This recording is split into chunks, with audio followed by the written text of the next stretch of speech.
Hello, you are here with Senor DeVries, and we are recording Esperanza Rising. Okay, so today we are on the chapter Las Almendras, the almonds. Ay, my neck hurts, said Mamma as she massaged the back of her head with her hand. It is not my neck, it's my arms that are sore, said Hortensia. It is the same for everyone, said Josefina. When you first start in the sheds, the body refuses to bend, but in time you will get used to the work. Everyone had come home that night tired and with various aches and pains. They gathered in one cabin for dinner, so it was crowded and noisy.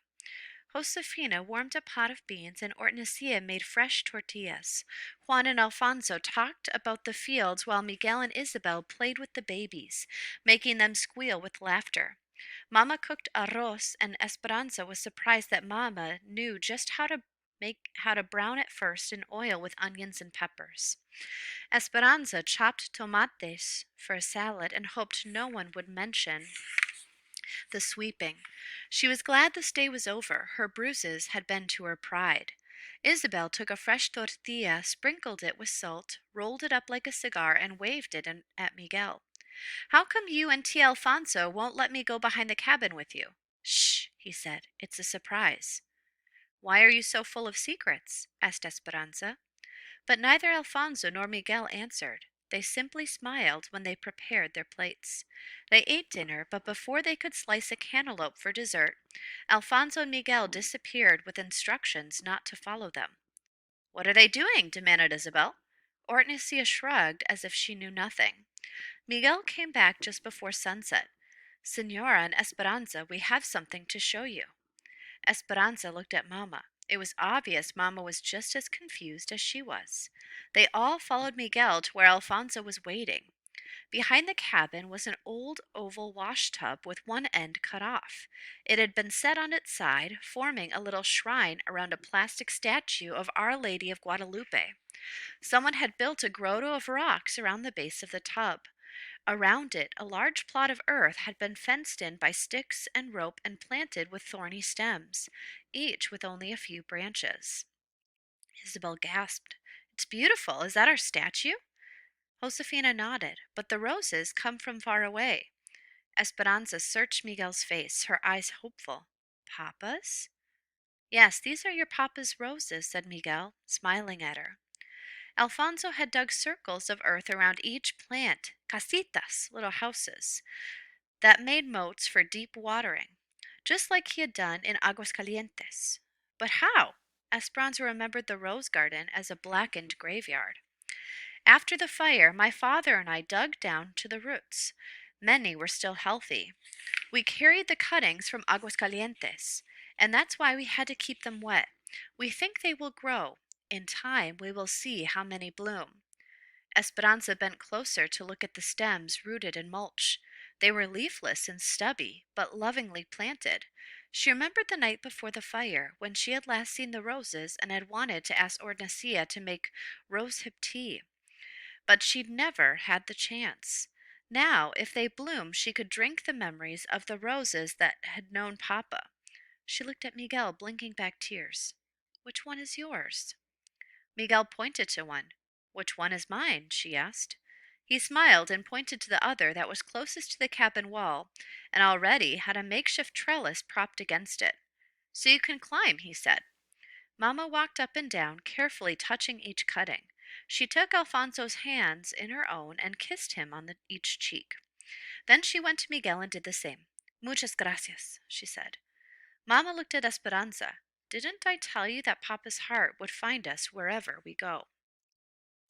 The next morning, Hortensia put a piece of fabric over the window and sent Alfonso next door with Miguel, Juan, and the babies. Hortensia, Mama, and Josefina brought in the big wash tubs and filled them half full with cold water. Then they heated pots of water on the stove and warmed the baths. Esperanza was excited at the idea of getting into a tub. All they had done since they arrived was wash their faces and arms with cold water in the sink. She hadn't had a real bath since she left Aguascalientes. But it was Saturday, and tonight was the party, so the entire camp was getting cleaned up. Baths were being taken, shirts ironed, and hair washed and crimped. Ornisia had given Esperanza her baths since she was a baby, and they had established a routine. Esperanza stood near the tub with her arms outstretched while Ornisia undressed her. Then she got in the tub and tried not to wiggle while Ornisia washed her. She tilted her head back, keeping her eyes closed. While Ornisia rinsed her hair, finally she stood up and nodded, which was Ornisia's signal to wrap a towel around her. Esperanza went to one of the wash tubs, put her hands out to her sides, and waited. Josefina looked at Ortnasia and raised her eyebrows. Isabel said, Esperanza, what are you doing? Mamma walked over to Esperanza and said softly, I've been thinking that you are old enough to bathe yourself, don't you think? Esperanza quickly dropped her arms and remembered Marta's taunting voice saying, No one will be waiting on you here. Yes, Mamma, she said. And for the first time in 2 days she felt her face burning as everyone stared at her. Ortnasia came over, put her arm around Esperanza and said, We are accustomed to doing things a certain way, aren't we, Esperanza? But I guess I am not too old to change. We will help each other. I will unbutton the buttons you cannot reach, and you will help Isabel, yes? Josefina, we need more hot water in these tubs. Andale, hurry. As Ortnasia helped her with her blouse, Esperanza whispered, Thank you. Isabel and Esperanza went first, bathing in the tubs and then bending their heads over to wash their hair. Mamma and Josefina poured cups of water over them to rinse off the soap. The women took turns going back and forth to the stove for hot water. Esperanza liked being with all of them in the tiny room, talking and laughing and rinsing each other's hair. Josefina and Ornisia talked about all the gossip in the camp. Mamma sat in her slip and combed out Isabel's tangles. The women took their turns, and when Ornisia needed hot water, Esperanza rushed to get it for her before anyone else could. Clean and dressed, and with still wet hair, Esperanza and Isabel went outside to the wooden table under the trees. Josefina had given them a burlap bag of almonds that she wanted shelled. Isabel bent over and brushed her hair in the dry air. Are you coming to the party tonight? She asked. Esperanza didn't answer at first. She had not left the cabin since she had made a fool of herself yesterday. I don't know, maybe, she said. My mamma said it is best to get it over with and face people, and that if they tease you, you should just laugh, said Isabel. I know, said Esperanza, fluffing her own hair that was already almost dry. She dumped the nuts onto the table and picked up an almond still in its flattened pod. The soft and fuzzy outside hull looked like two hands pressed together, protecting something inside. Esperanza popped it open and found the almond shell. She snapped the edge of the shell and pried it apart, then pulled the meat from its defenses and ate it. I suppose Marta will be there tonight? Probably, said Isabel, and all of her friends too. How does she know English? Esperanza asked. She was born here, and her mother too. They are citizens, said Isabel, helping shell the almonds. Her father came from Mexico during the Revolution. They have never been to Mexico. There are lots of kids who live in our camp who have never been to Mexico. My father doesn't like it when Marta comes to our parties, though, because she is always talking to people about striking. There was almost a strike during almonds, but not enough people agreed to stop working.